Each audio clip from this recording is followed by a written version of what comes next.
In planning your crime, my friend, you thought you had an airtight story to go with it. But you overlooked one little detail that makes it nothing but a tissue of lies and pins the crime of deliberate murder directly on you.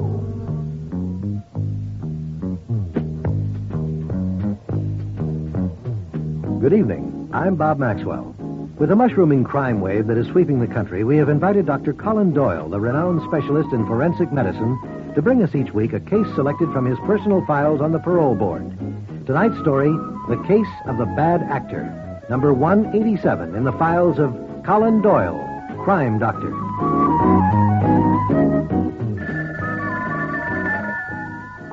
Hello? Helen, this is me. I'm leaving work now. What do you say we grab a bite to eat and take in a movie? What? Nothing doing, Walter. The only thing we're grabbing tonight is my play manuscript. What do you think I've been waiting here for? Oh, Helen, we're not going to rehearse again tonight. Oh, you promised you'd help me with my part. It's important to me and you know it, so don't try and talk me out of it. Honest, I don't know why you want to fool around with a bunch of amateurs anyhow. The little theater group is not amateur. Yeah, I know, but... Come on, no buts. This is my big opportunity, Walter, and nothing's going to stand in my way. Is that clear? Nothing. Helen, for the love of Mike, you'd think you'd have enough to do around the house without getting mixed up in the theater. Oh, now, Walter, don't be like that. You know how much this means to me. Well, all right. I guess I won't get any peace around here unless I go through with it. What part do you want to rehearse? This last scene in the first act, where the husband has the falling out with his wife. Not that same scene again. Oh, I can't seem to get it right. Yeah, but it's so noisy. Last time you rehearsed it, I thought the walls would cave in and the neighbors was banging so hard. Never mind the neighbors. Oh, wait, here's the place, right here. Okay. It's where the wife has just come home at 3 a.m. Now, you ready? Yeah, go ahead. Ah, there you are. Some hour, I must say. So, you waited up for me, did you? Yes, I waited up. Do you know what time it is? It's the time I decided to come home. It is, eh? Why, you little tramp, I'm getting fed up with this. Now, isn't that just too bad? You're damn right it is. I won't have you going on like this. Where you been? Never mind where I've been. Take your dirty hands off of me. I'll take my hands off nothing. I'd like to wring your crummy neck. I'd like to see you try it. I'm warning you. One of these days, I'm going to... Hey, go to the neighbors. What did I tell you? Never mind those crumbs, will you? I was going great. Go take a flying jump. Come on, Walt. I was going great. Okay. Now, I'm warning you. One of these days, I'm going to put a bullet through that empty head of yours. One of these days, I'm going to spit right in your eye. Listen, you little... Shut up! Shut up! Okay. Lousy bums. It's no use, Helen. They'll have the cops down on us if we keep this up. Yeah, I guess so. But I gotta rehearse. I just have to go over to Edna's. She'll still be up. Maybe no one will disturb us there. Yeah, sure. You go over to Agnes. I won't be long, Walter. Take your time, honey. Like you say, you gotta be right in the part. You gotta rehearse.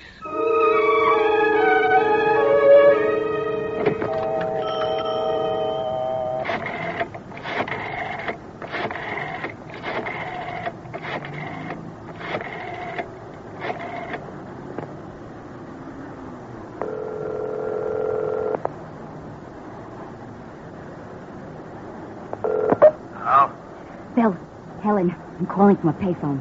Where's Walter? Home watching the TV. I told him I was going to Edna's. Everything all right? A-okay. Letter perfect. Good. Meet me at Bailey's. I'll be there in 5 minutes. We'll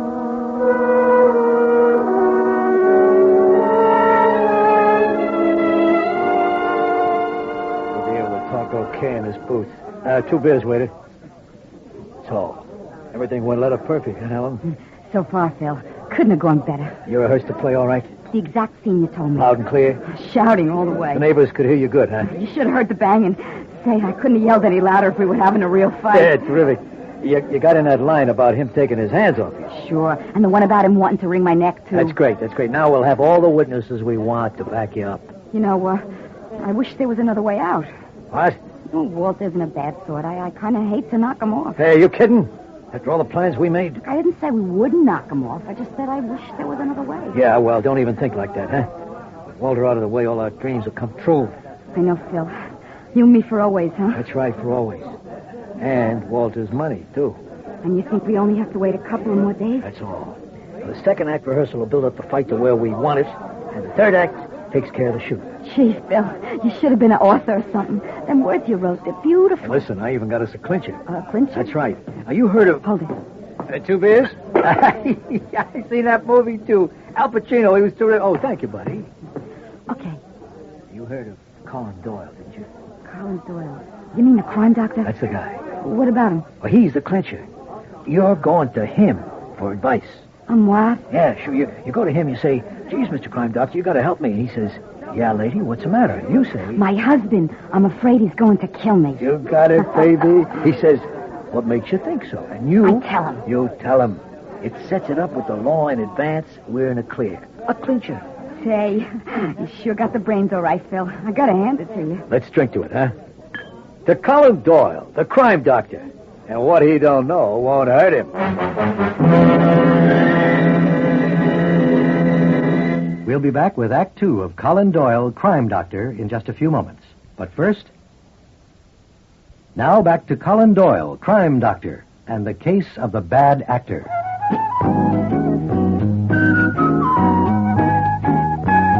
To Colin Doyle, the crime doctor.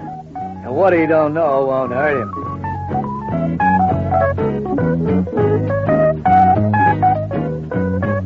I come to see you, Dr. Doyle. I heard how you like to help people out and all, and I thought maybe you'd help me. All I can say to that, Mrs. Norris, is that I'll be very glad to help you if I can. But tell me, what makes you think your husband might want to kill you? His general attitude. Why, when we was first married, Walter was always so sweet to me. He always brought me flowers and all like that. Now he takes a swing at me every chance he gets. I see.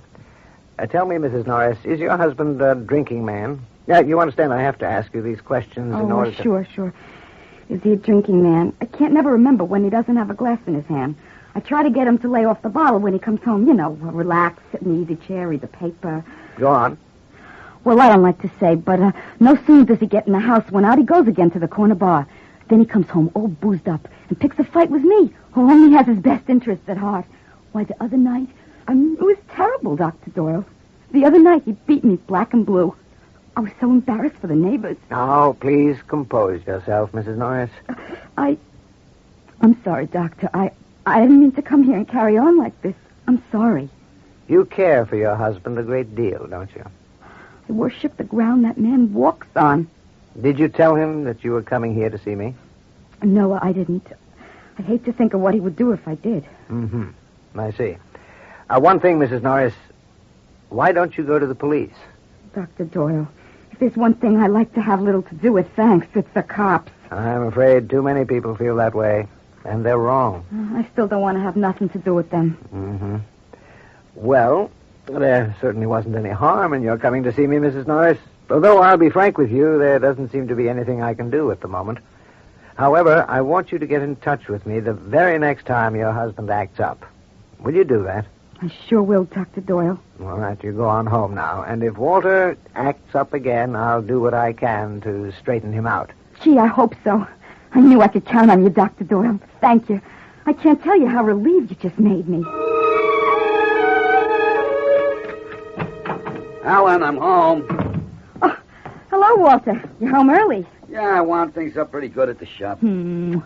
Well, sit right down, dear. I saved you something warm to eat. No fooling. I had a sandwich downtown. I don't want you to go to so much trouble. There's nothing that's too much trouble for you, Walter. Just take me a second. Do anything special today? Yeah, just took in a movie with Edna. Yeah, what'd you see? Nothing worth talking about. By the way, your insurance premiums are due. I set them out for you to take care of. Oh, gee, thanks, honey. I don't know what I'd do without you around. Hey, does this smell good? Chicken pie, my favorite. Eat it while it's hot. I got something for you to do right after. Yeah? What? That second act, Walter. I'm still having trouble with it. Oh? Yeah, I thought maybe you'd rehearse with me. And just for a little while, you know. You wouldn't mind doing that for me, Walter, now would you?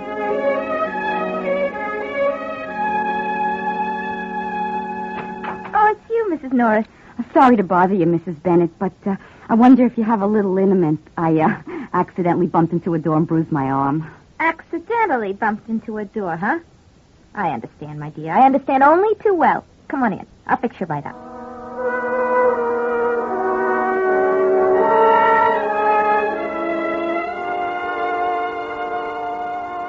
Anything else, Mrs. Norris? Some nice fresh peaches, maybe? They're on special. Nah, I think that'll be all. Thank you, Tony. Look, Mrs. Norris, it's none of my business, I know, but is everything all right at home? You seem kind of upset lately, and... look, please, Tony, if you don't mind, I'd rather not talk about it.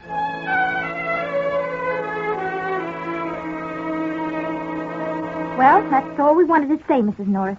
All of us neighbors. Now, you may not think so, but we know plenty about what's been going on around here, and all I want to say is we're behind you, Mrs. Norris, and if there's ever anything we can do, well, we want you to call on us. That's all we wanted to say.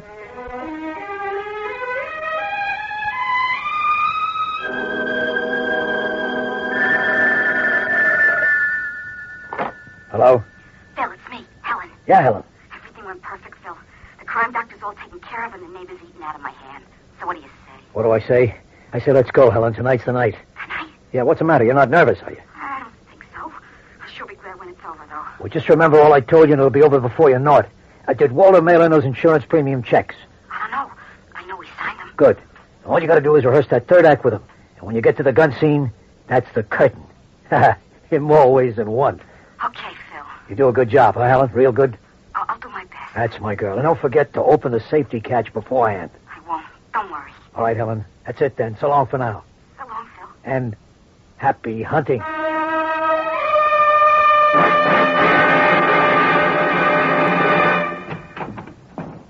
Hey, Helen, what's going on around here? Am I poisoned or something? Hello, Walter.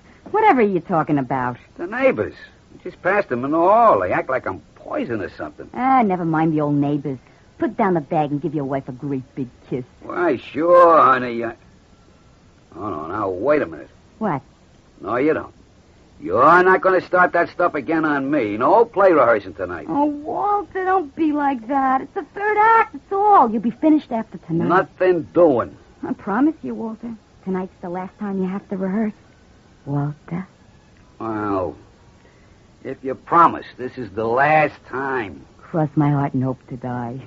Walter, you're an angel. Yeah. Here's your script, page 116. Wait till I put on my glasses. Uh-oh. Look at this. I forgot to mail out my insurance premium checks. Oh. You take care of it for me, will you, dear? Otherwise, I'll walk around with them in my pocket all week. You know me. Okay, honey. Just leave them on the table there. Page 116. Yeah, 116. It's where Right. Arthur comes home in a tantrum. He's had all he can take from his cheating wife, and he's going to kill her. You know, this sure is a creepy play. Here we are. 116. Okay, your line first. Uh-huh. Now, look, you. I want to talk to you alone. Well, we are alone, so spill it. I told you once, I told you 100 times, I don't want you running around. And I told you 100 times to mind your own lousy business. You're my wife. That's my business. So it's your business. You're stuck with it. Not anymore, I'm not. Oh. They go to neighbors again. Never mind the neighbors. Keep going. Not anymore, I'm not. I'm putting an end to it tonight. Don't you come near me. Put that gun down. I'm going to... Huh? Hey, that's not the next line. Don't come near me. Don't you touch me. Now, wait a minute, Helen. I must have lost the place or something. Take your hands off me, Walter. Walter, this guy's name is Arthur. Take your hands off me. You're choking me. Choking? What are you talking about? I'm not laying a hand on you. Stop. Don't. Put down that poker. Helen, stop that, will you? What are you doing with that gun? Help. Somebody help. Helen, put down that gun. Helen, no. Help. Help. Help.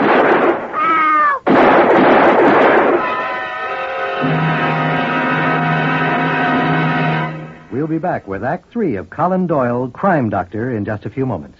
Meantime, this message. Now, back to Act 3 of Colin Doyle, Crime Doctor, and the case of the bad actor.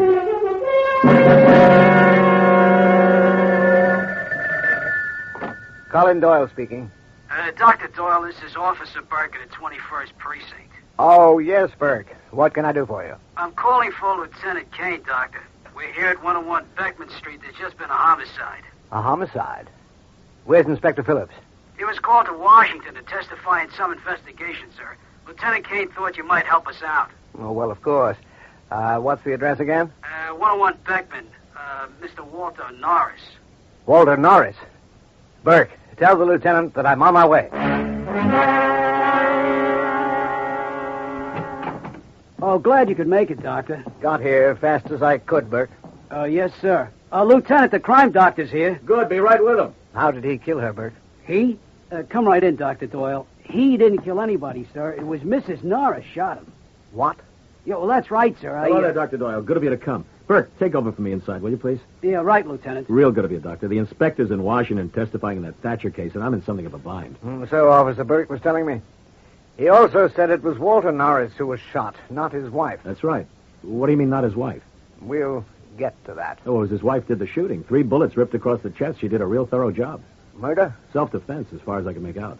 Self-defense, eh? What's her story? Let her tell you. But I may as well warn you, she hasn't been very coherent up to now. Pretty hysterical. The kind of reaction you'd expect. I say. What's this over here? Contents from the dead man's pockets. Mm-hmm. The handkerchief and wallet were taken from the pants pocket. That envelope contained signed insurance premium checks. It was in the breast pocket of the jacket.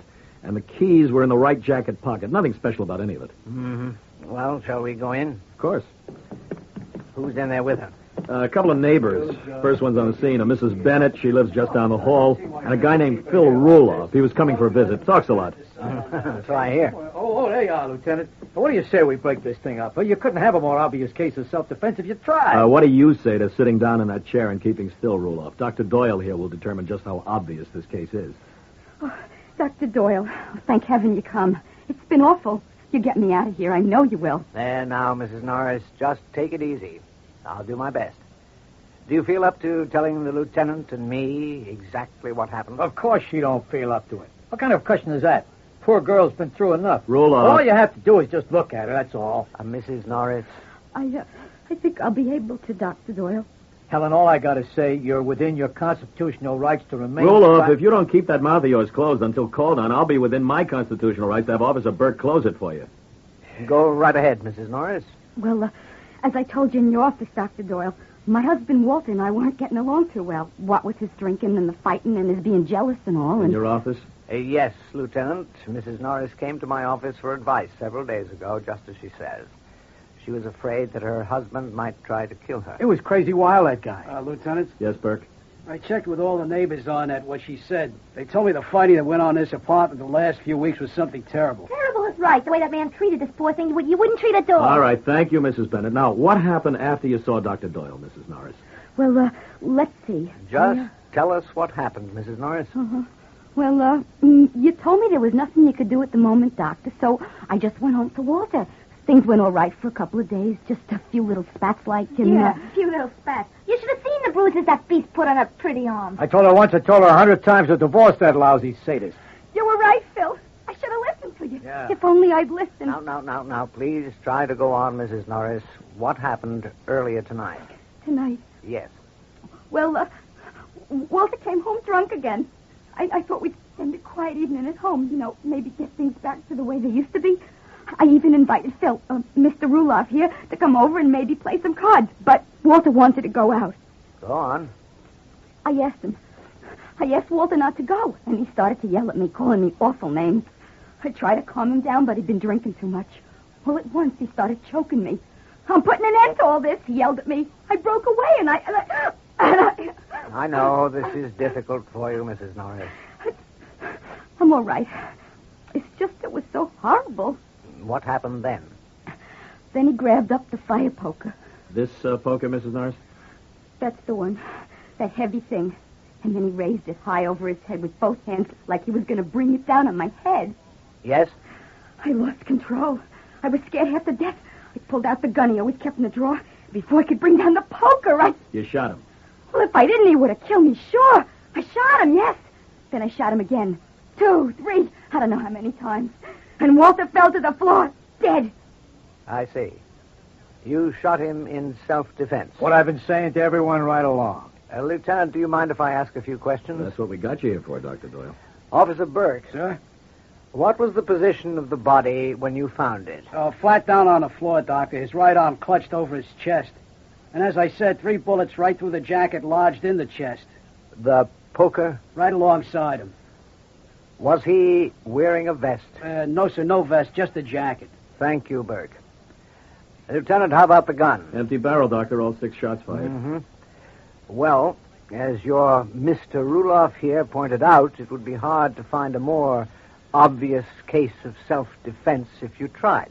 Well, Lieutenant, now that your crime doctor has backed up what I've been telling you right along, don't you think it'd be a nice idea if we, all of us, went home? I won't keep you much longer, Ruloff. I just have 2 more questions to ask to complete my, as you put it, backing up. Mrs. Norris, you said after the shots rang out, your husband dropped to the floor dead. Is that right? That's right, Doctor. You're quite certain he wasn't still alive? Absolutely certain. And did you by any chance touch your husband's body after he dropped to the floor? No, Dr. Doyle, I couldn't. Then you couldn't have placed anything at all into his pockets that hadn't been there prior to the shooting? Of course not. Why would I do anything like that? I think I know why, Mrs. Norris. And I'm sure I know that everything you've said here tonight has been one big 100% fabrication. What? You better be prepared to back up a crummy accusation like that, Doctor. Oh, I'm prepared, Ruloff. You killed your husband, all right, Mrs. Norris, but not in self-defense. In planning your crime, you thought you had an airtight story to go with it, but you overlooked 2 little details that clearly pin the crime of deliberate murder directly on you. Ladies and gentlemen, in exactly 120 and a half seconds, Colin Doyle, the crime doctor, will be back to reveal the 2 little details overlooked by the suspect. Meantime, now back to the conclusion of Colin Doyle, crime doctor, and the case of the bad actor. Now, you said, Dr. Doyle, that in telling her story, Mrs. Norris overlooked 2 little details that pin the crime of deliberate murder on her? Yes, Lieutenant. It was such an inventive story that I almost hate to show it up for what it is. A whole series of unmitigated lies. Dr. Doyle, how can you stand there and talk like that? I don't know what's gotten into you. You, above all, should know how hard I tried to avoid something like this. Oh, I do, Mrs. Norris. I do know. Well, then... I know that your visit to me and the staged fight for the neighbors... Stage fight? ...were all part of a very clever scheme dreamed up by you and your partner. No doubt our very own Mr. Ruloff here. Well, this is the most outrageous accusation I ever heard of, Doctor. Take it easy, Roloff. Keep it down. It's much more than an accusation, Ruloff. The 2 of you thought you'd worked out a perfect plan to get rid of Walter and call it self-defense. But in trying to make no mistakes, you made 2 very vital ones that make Helen's story the big lie. I only told the truth, Dr. Doyle. No, Helen, you didn't. You told me you shot your husband because he was about to hit you over the head with a poker. That's right, he was. In fact, he was all poised to strike with the poker held high over his head in both his hands. Well, what's wrong with that? You saw the poker on the floor there. I saw the poker that you put there. But if what you said was the truth, I wouldn't have seen 3 bullet holes through the chest of his jacket. Why not? I got off at least 3 shots before he could crown me. Hardly, Helen. That's one of the details you overlooked. When a man wearing a jacket raises his hands over his head, the jacket hikes up along with them. If you shot him 3 times in that position, as you said, the bullet holes would have appeared much lower in the jacket, not chest high as they are. What? Now, wait just a minute, Dr. Doyle. Yes? Well, maybe, now that I think back on it, maybe his hands was lower than I thought. I mean, I was so scared, I just can't be sure. Perhaps. We can be sure, however, of the other little detail you overlooked. You also said that you didn't place anything at all into your husband's pockets after you shot him. Well, so what? I didn't. You sure of that? Absolutely. I told you. Gee, I don't know what all this fuss is about. I'll tell you what it's about, Helen. It's about this envelope containing insurance premium checks. It was found in your husband's breast pocket by Officer Burke. Is that right, Burke? Yes, sir, that's right. So Walter was going out to mail some insurance checks. So what about it? Can I help it? He was doing his duty, trying to protect me. Well, you see, Helen, your husband took 3 shots across the chest. 2 of the bullets tearing directly through the breast pocket. Now, if, as you said, this envelope was in his pocket at that time, how do you account for its remarkable lack of bullet holes? What? Oh, my God. You thought those premium checks lying around loose might suggest a possible motive for murder. So after you shot your husband, you stuffed the envelope back into his breast pocket. That was the vital detail you overlooked. You liar! Hold it, the body, and hold it. Before either of you has anything more to say, I want to warn you that anything you say from now on can be used against you. I'm holding you both on suspicion of murder.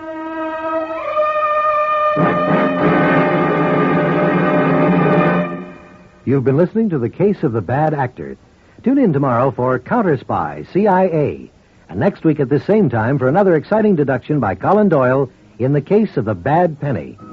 Colin Doyle, Crime Doctor, is written and directed by Jack Anson Fink. Technical direction by William Taylor. Technical consultant, Detective Sergeant Kevin Hallinan of the New York City Police Department. Production by Robert Franklin and Cinema Sound Limited, in association with the Chicago Tribune, New York News Syndicate. Until next week, then, this is Bob Maxwell with a final word of caution from the Crime Doctor.